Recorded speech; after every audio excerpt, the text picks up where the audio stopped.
It's 1972. Pong, the first commercially successful video game, is released by Atari. People were impressed back then by two lowercase L's fighting for a dot, so they could become an I.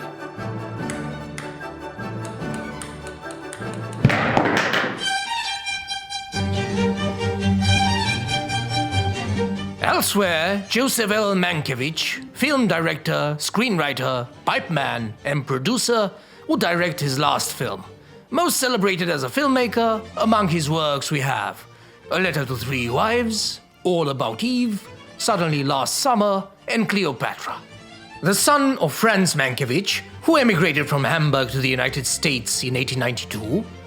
Oh, look at that Sansevieria in the background. Those are nice plans.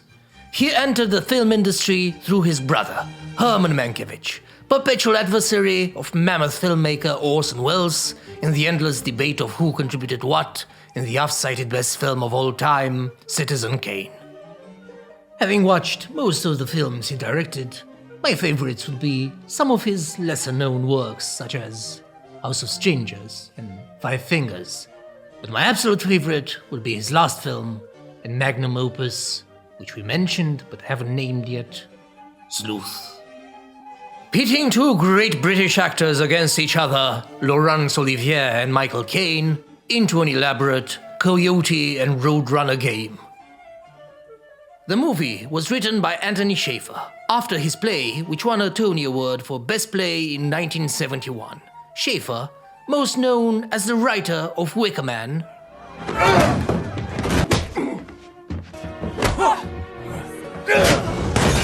no, not the martial arts extravaganza. I was thinking more of the original film from 1973, and Frenzy, Hitchcock's first film in Britain since 1950, which Caine actually refused to appear in, after Hitchcock offered him the role of a serial killer. Sleuth presents the story of a wealthy man, Olivier, a mystery writer who invites his wife's lover, Caine, to his mansion. What happens next is extremely interesting, but I won't mention it here. It's not relevant to our mystery in the film, it's just that good to spoil.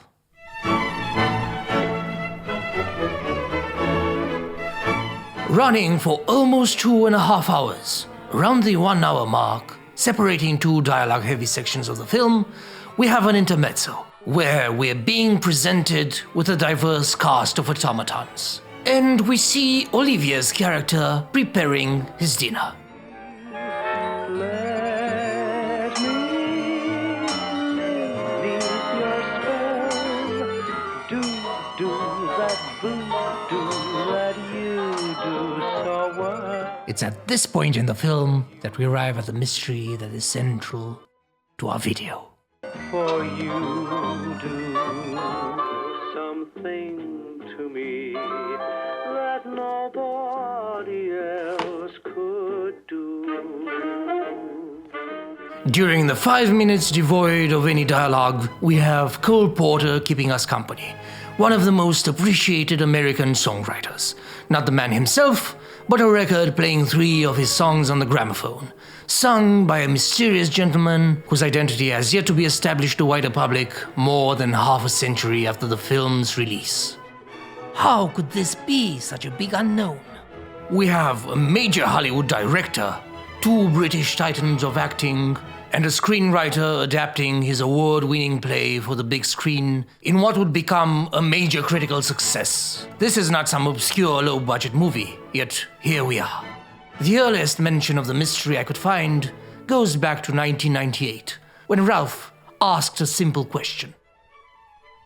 Ralph, we're having the same dilemma 27 years later. But I'm sure someone asked this very question much earlier, if not on the internet, than the very first time they heard the singing. Hey Joe, saw your marvelous movie, but who is that uncredited troubadour traveling the musical hillside of Cole Porter? I'm sure some variation of that conversation happened at some point, yet for us, the answer didn't travel far enough. But there are some people who have kept alive the desire to uncover the truth.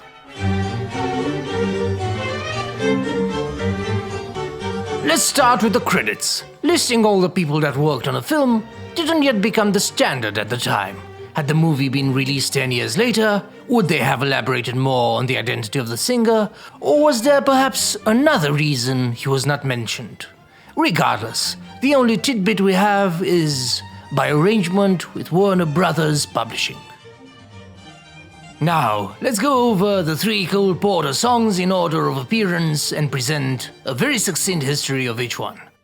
Just One of Those Things was written in 1935 for his musical Jubilee. We only hear the last part of this one, since the intermezzo starts with a song in full swing. You Do Something to Me was written in 1929 for his musical 50 Million Frenchmen.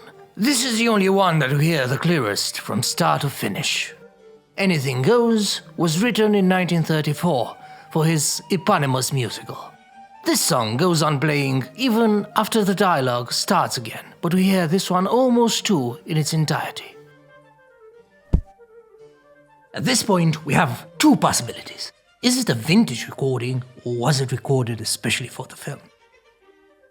It wouldn't have made much sense to use a vintage recording unless the singer or the recording itself would have had some sort of relevance to the plot. It doesn't. In truth, we do have some information that suggests it is an original recording, so that leaves us with just one possibility. So let's go back to the people involved in the film and see if any of them can clear this whole mess up.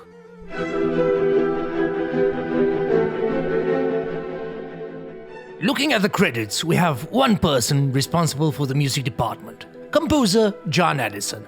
But on IMDb, we have 3 people mentioned.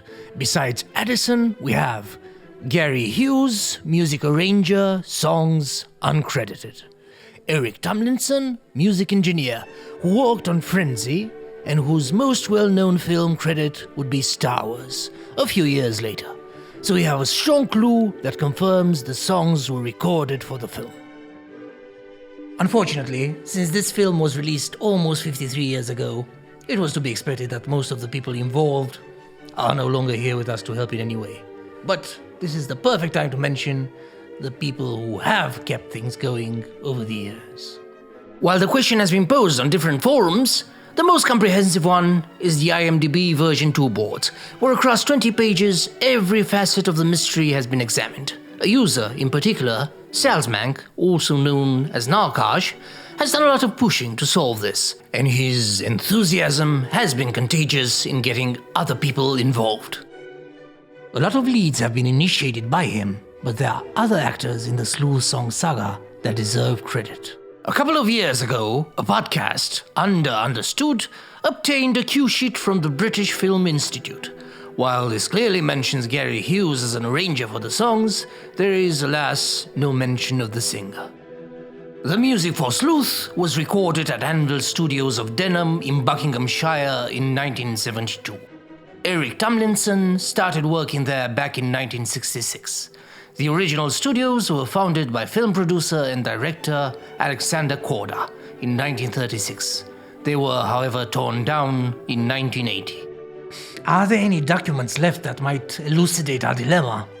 Maybe, but most of the original recordings were lost when the building was demolished, so there's not much hope there. Getting back to the people involved with the film, who do we have left? We've checked the music department, so we still have the sound department. 4 names are listed on IMDb. While these names may seem as less relevant in our quest, since they weren't directly involved with the music, leave no stone unturned, as they say. 3 of them are not here anymore to share any of their knowledge, but one who can and has been contacted, Graham Hartstone, hasn't been able to clear up the mystery, unfortunately. However, on another occasion, he vaguely recalled that Harry Nilsson might have been the singer, best known for his cover of the song that was used on the Midnight Cowboy soundtrack. While this isn't completely impossible, even though there aren't very strong similarities between the 2 voices, the estate of the singer, when asked about this, completely refuted the possibility. Since the singer wasn't credited, we have 2 options. Either he was a well-known singer and wanted to go incognito, or he was under contract with a record label and they wouldn't have allowed him to do this, or 2, he was a very capable but very unknown singer. and him being mentioned in the credits wouldn't have been considered relevant.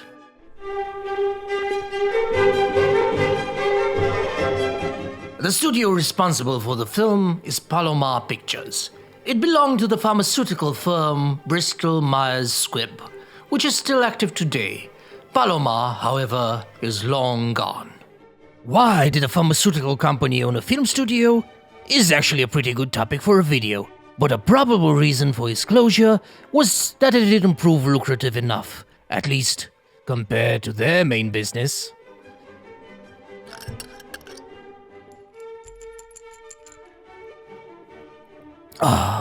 That hits the spot. Palomar started as a subsidiary of ABC, American Broadcasting Companies, in 1968, and after severing ties with them in 1970, Bristol Myers Squibb acquired a majority stake. The studio closed down in 1975. If you go on their website, however, we have a slightly different timeline. It gives the impression that they formed the film division themselves in 1972 and it disbanded in 1974. Regardless of the correct chronology, in their short run, they had a hand in some pretty good movies, some worth mentioning. William Friedkin's The Birthday Party, after Harold Pinter's play in 1968, Sidney Pollack's Marvelous They Shoot Horses, Don't They, in 1969, Woody Allen's debut, Take the Money and Run, since what is officially considered his first film is actually a redub of a Japanese film, and 1974's The Taking of Pelham 123. While documents from that period might still exist in their archives, having access to them could prove impossible. So that route of investigation seems like a dead end.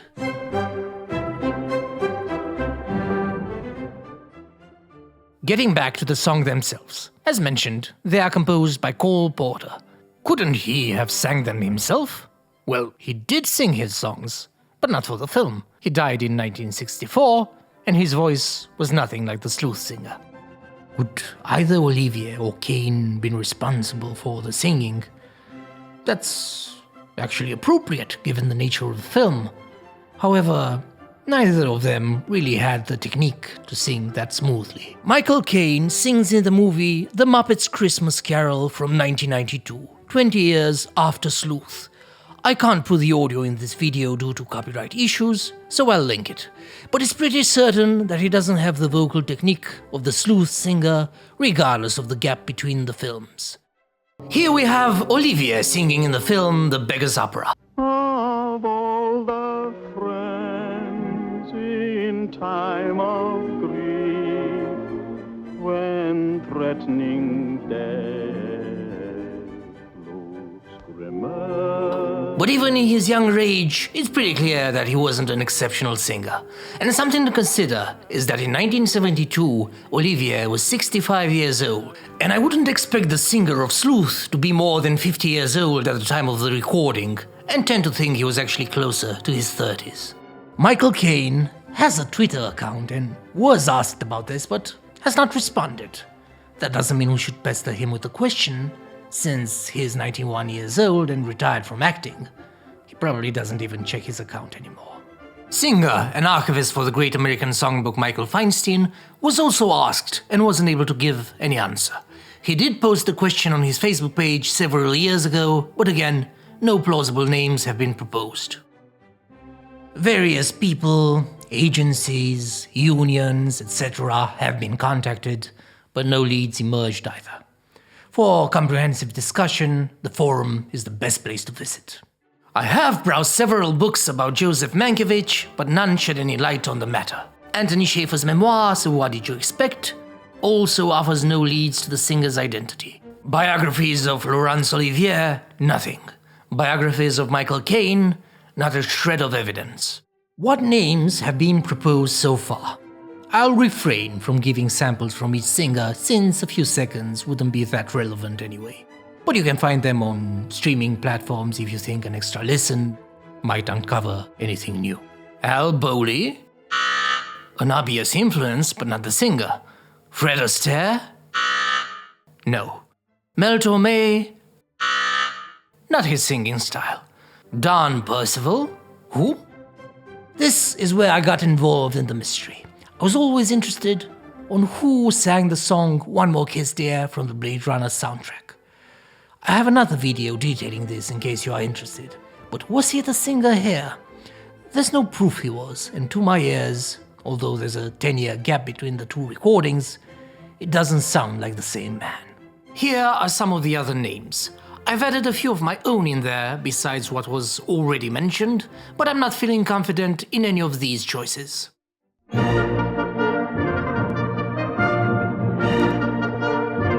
Researching this mystery, all those years reading Agatha Christie novels and watching David Suchet as Poirot on screen really came back to reignite my inner detective. But as others before me, many of my searches proved fruitless and not worth mentioning despite the many hours poured into them. Some more relevant searches included looking at the catalogs of copyright entries, which are available online and will provide links to them. Nothing was found, however. That was probably to be expected, since these are more relevant for songs that were new or had their copyright renewed, and not for new song arrangements, but thought I'd mention it in case anyone wanted to go down that route. One strange lead, however, is something I haven't been able to discern its meaning. There is a book that is also available online called Cinema Sheet Music, a comprehensive listing of published film music from Squawman 1914 to Batman 1989 by Donald J. Stubblebine. On page 352, we have the entry numbered 4779, Sleuth. The second paragraph of that entry reads as follows: Deception. Sammy Caine, words. John Addison, music. Godspell, which refers to the publisher. Keep in mind that this book refers to published sheet music. Sammy Caine was a songwriter, best known for his Christmas classic, Let It Snow, Let It Snow, Let It Snow. On the cue sheet I mentioned before, there is no mention of this song. The copyright of this song is registered after the film was released.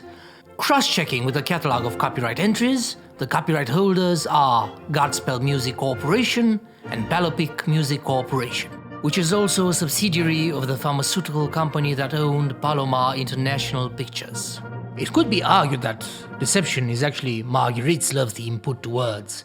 On the soundtrack, it is listed as Marguerite's theme, which is probably the same thing.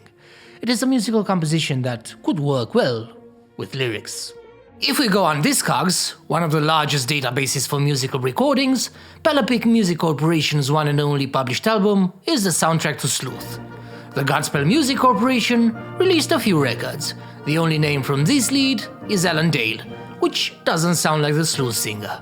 There is no song titled Deception on any of the soundtrack albums of Sleuth. As mentioned, the 3 Cole Porter songs don't appear on the soundtrack, and in the film, there are no other songs with lyrics.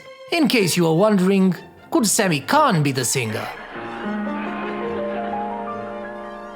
When somebody loves you, it's no good unless he loves you. Probably not. On the United States Copyright Office website, we can search the copyright catalog where we have these entries. The rest, as it can be deduced, are Sammy Caine's children and widow who are the copyright holders. Use a wig. Great idea. Is this search helpful in any way? It could be, if this was a song meant to be used in Sleuth. It was never recorded, yet the sheet music was published. Despite this, I have not been able to find any copies of it. No closed auctions, no photos, no mentions of it. Is the Sammy Caine connection relevant? The Sammy Caine papers, which also include sheet music, are available at the Margaret Herrick Library in Beverly Hills.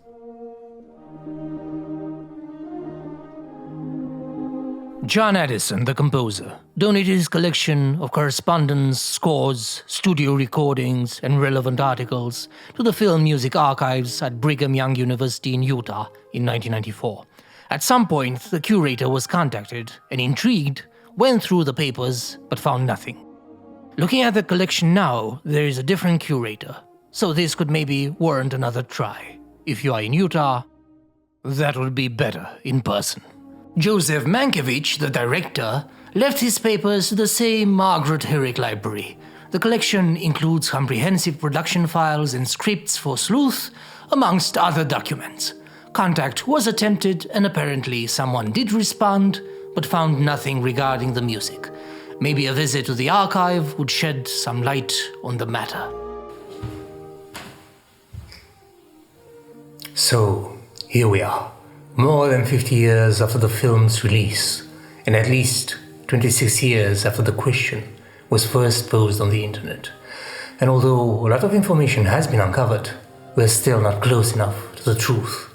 But I feel there's a dusty old paper in a vault somewhere with a name written on it that reveals what we've been searching for all along. Or perhaps there's someone still alive who holds the key. Could it be the singer himself?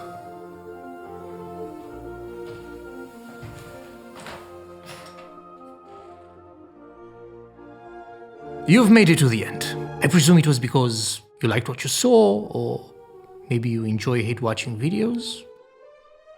No matter the reason, thank you for joining me on this investigation, and hopefully we might be able to crack this very old mystery together. If you still have some extra time and feeling musically adventurous, may I recommend a couple of my other channels, links in the description, where I post some of my music. It could prove to be your cup of tea, or alternative beverage, alcoholic or non-alcoholic, could be soda, could be juice, fruit juice, tomato juice, although I don't feel that's a proper cup drink. It feels more appropriate for a glass, unless it's warm tomato juice. Warm liquids in cups and colder ones in glasses? Is that a rule? What was I talking about? Anyway, I hope we'll see each other soon.